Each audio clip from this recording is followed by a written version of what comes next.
मंत्री और निषाद पार्टी प्रमुख डॉक्टर संजय निषाद के रुख बदले हैं।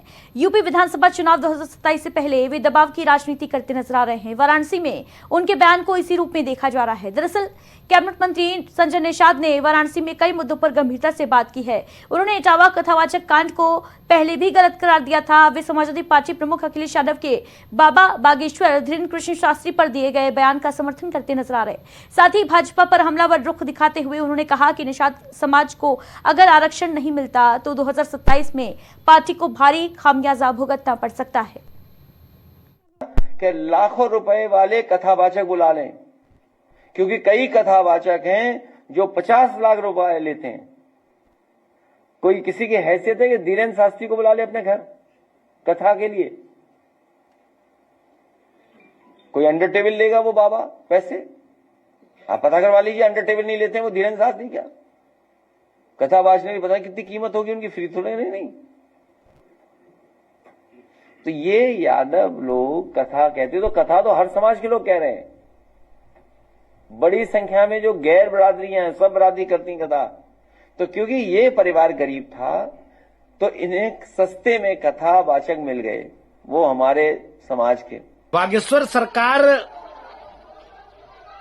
टारगेट उन्होंने किया है उनको, इसलिए बागेश्वर सरकार को उन्होंने टारगेट किया क्योंकि बागेश्वर सरकार हिंदुत्व पे कार्य करते हैं, सनातन पे कार्य करते हैं।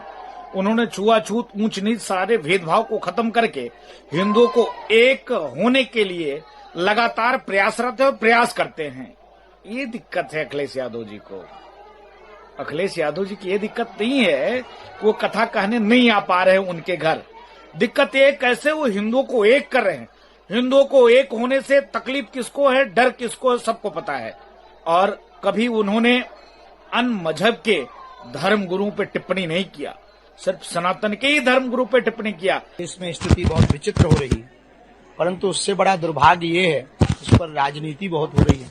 हम यही कहेंगे, एक पिता की 4 संतानें हैं, तो पिता को ना तो बड़ा ज्यादा प्रिय होता है ना छोटा, सभी पुत्र समान प्रिय होते हैं।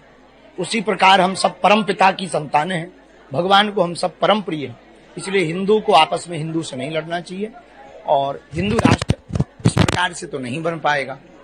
अब और कार्य बढ़ गया है, इसलिए विवाद की जगह संवाद का रास्ता यदि चुने तो भारत में समृद्धि भी होगी। मैं कहता हूँ अगर यादव को कहेंगे कि खाली भैंस चराने का अधिकार है तो ये भी कहा जाएगा कल कि किसी को कि वो गद्दी पर बैठने का, राजनीति करने का अधिकार नहीं है। बहुत ऐसे लोग हैं, इसी की देन, संविधान की देन है। मोदी जी ने एक महिला को राष्ट्रपति बनाया। आज के दिन में प्रधानमंत्री इंदिरा गांधी रही, बहन जी रही हैं। अगर संविधान ने अवसर प्रदान किया है, इस पर राजनीति नहीं होनी चाहिए, न्याय की लड़ाई होनी चाहिए। और आज के दिन में एक जाति को कभी उकसाया नहीं जाना चाहिए, समरसता कायम रखना चाहिए। हम दोनों पार्टियों से कहेंगे, दोनों पार्टियां, वो पिछड़ों का भी वोट लेती हैं, ये भी अपर कास्ट का वोट लेते हैं।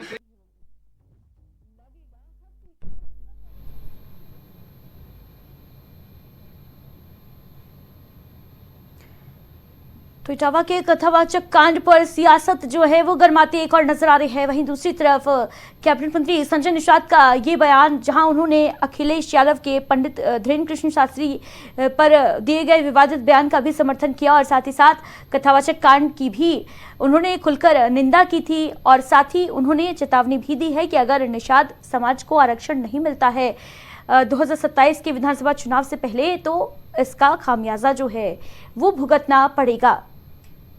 कुल मिलाकर कहा जाए तो संजय निषाद के सुर जो हैं वो बदलते हुए नजर आ रहे हैं 2027 विधानसभा चुनाव से पहले।